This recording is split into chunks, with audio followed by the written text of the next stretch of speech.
Hello everyone, आप सभी का स्वागत है इस वीडियो में। देखिए, लास्ट वीडियो में हमने डिस्कस किया था anomalous behaviour of oxygen and fluorine के बारे में, जो कि एलिमेंट्स ऑफ ग्रुप 16, 17 और 18 का टॉपिक था। इस वीडियो में हमें डिस्कस करना है एलोट्रॉपी। उसमें भी हम देखने वाले हैं एलोट्रॉपी ऑफ ग्रुप 16। तो चलिए स्टार्ट करते हैं इस वीडियो को। देखिए, हमें टॉपिक पढ़ना है एलोट्रॉपी। ओके, इस एलोट्रॉपी टॉपिक में भी हमें देखना है ग्रुप 16 के जो एलिमेंट्स है उसके बारे में। ग्रुप 16, तो इसमें कौन कौन से एलिमेंट है? ऑक्सीजन है, सल्फर है, सेलेनियम है, टेलोरियम है और पोलोनियम है।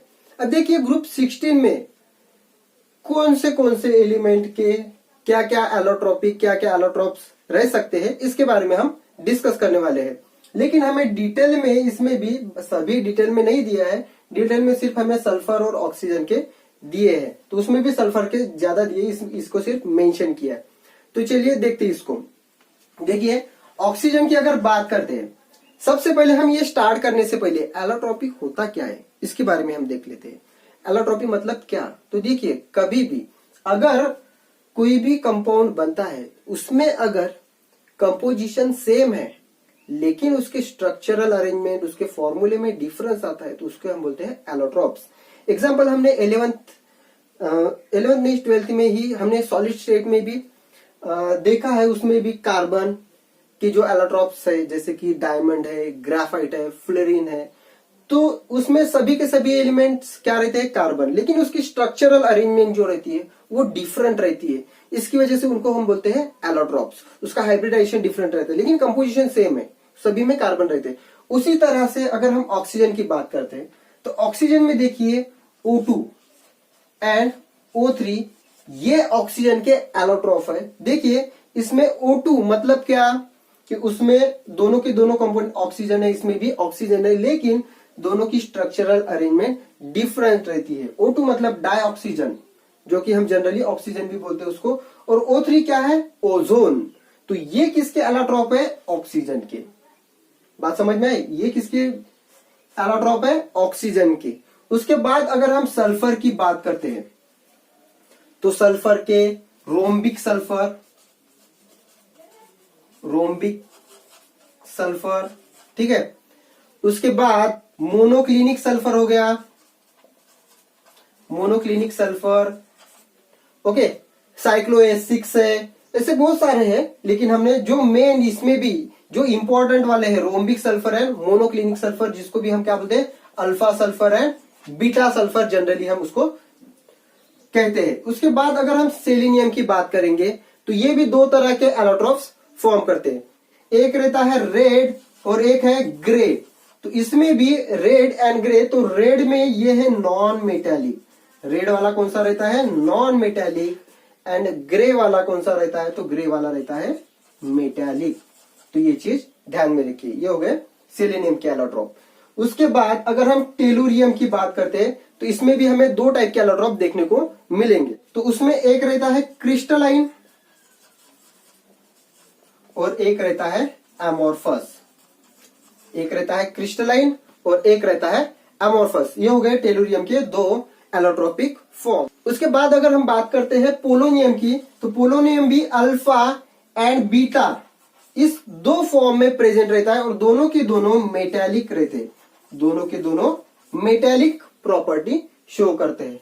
तो ये सभी थे एलोट्रोपिक फॉर्म ऑफ ग्रुप 16, जो कि मैंने आपको एक शॉर्ट में आपको इंट्रोडक्शन दे दिया है। तो फिर से एक बार हम देख लेते हैं। देखिए, ऑक्सीजन के कौन से दो फॉर्म है?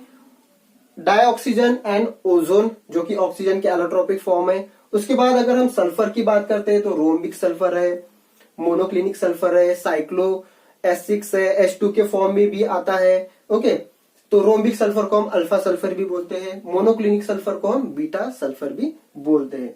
उसके बाद अगर सेलेनियम की बात करेंगे, तो रेड एंड ग्रे, इस दो टाइप के हमें उसके एलोट्रोपिक फॉर्म देखने को मिलेंगे। तो सेलेनियम जो है, रेड अगर है तो वो नॉन मेटेलिक रहता है, ग्रे अगर है तो वो मेटेलिक फॉर्म में हमें देखने को मिलेगा। टेलोरियम की बात करेंगे तो ये क्रिस्टलाइन एंड अमोर्फस, इस दो टाइप में आता है। उसके बाद अगर हम पोलोनियम की बात करते हैं, तो अल्फा एंड बीटा इस दो टाइप में आते हैं, दोनों के दोनों मेटेलिक प्रॉपर्टी शो करते हैं। तो ये हो गया एक शॉर्ट में कि ग्रुप 16 एलिमेंट्स के एलोट्रोपिक फॉर्म। अभी हमें डिस्कस करना है सल्फर के एलोट्रोपिक फॉर्म।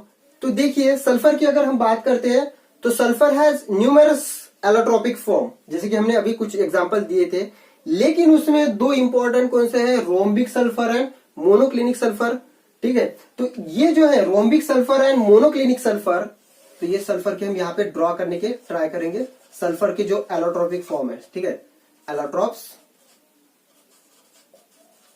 Of sulphur. तो इसमें सल्फर के जो दो दिए हैं, rhombic sulphur and monoclinic sulphur, इसमें दोनों के जो फॉर्मूले है उसमें S8 फॉर्मूला हम बोल सकते हैं, S8, जिसमें 8 एलिमेंट रहते हैं सल्फर के जो एक दूसरे से अटैच रहते हैं। अब ये जो S8 फॉर्मूला है, इसकी जो रिंग रहती है ये पकड़ स्ट्रक्चर की, या फिर हम इसको बोलते हैं क्राउन शेप, क्योंकि इसका जो शेप है क्राउन जैसे दिखता है, इसलिए हम क्राउन शेप भी कहते हैं, जिस मतलब इसका शेप जो रहता है क्राउन शेप रहता है। किसमें, S8 में, ये ध्यान में रखना। तो चलिए हम इसको ड्रॉ करने का थोड़ा ट्राई करते हैं। देखिए यस, ठीक है, क्राउन शेप में किस तरह से रहता है उसको हम ड्रॉ करेंगे थोड़ा, और S8 आना चाहिए। तो ये हो गया। ठीक है, देखिए 1 2 3 4 5 6 7 8। तो देखिए यहां पे आपको एक क्राउन जैसे ऐसे दिखाई देगा, क्राउन जैसे, जो कि S8 अगर फॉर्मूला है तो ये क्राउन शेप जैसे दिखाई देगा। ठीक है, कौन सा शेप, क्राउन शेप। ओके, लेकिन इसका जो दूसरा एलोट्रोप है, तो S8 रोम्बिक एंड मोनोक्लिनिक दोनों के लिए थोड़ा सिमिलर ही स्ट्रक्चर हमें दिखाई देगा, लेकिन इसमें थोड़ा melting point, boiling point, solubility इसमें थोड़ा डिफरेंस है, बाकी स्ट्रक्चर दोनों का सेम देखने को मिलेगा। इसके बाद अगर हम S6 की बात करते हैं, S6 ये हो गया S8 के बारे में। अगर हम S6 जो कि साइक्लो S6 भी बोलते हैं हम इसको, साइक्लो S6, इसको हम,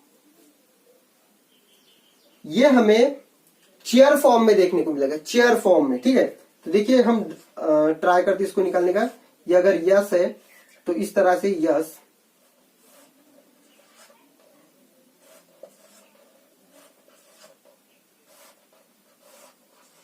तो हमें इस तरह से वो चेयर फॉर्म में थोड़ा देखने को मिलेगा, जैसे कि ये ऐसे चेयर है थोड़ा। ओके, थोड़ा बराबर देख लीजिएगा, तो इस तरह से लगेगा कि ये एक चेयर है, ऐसी इस तरह की चेयर है, उस तरह का ये S6 हमें देखने को मिलेगा।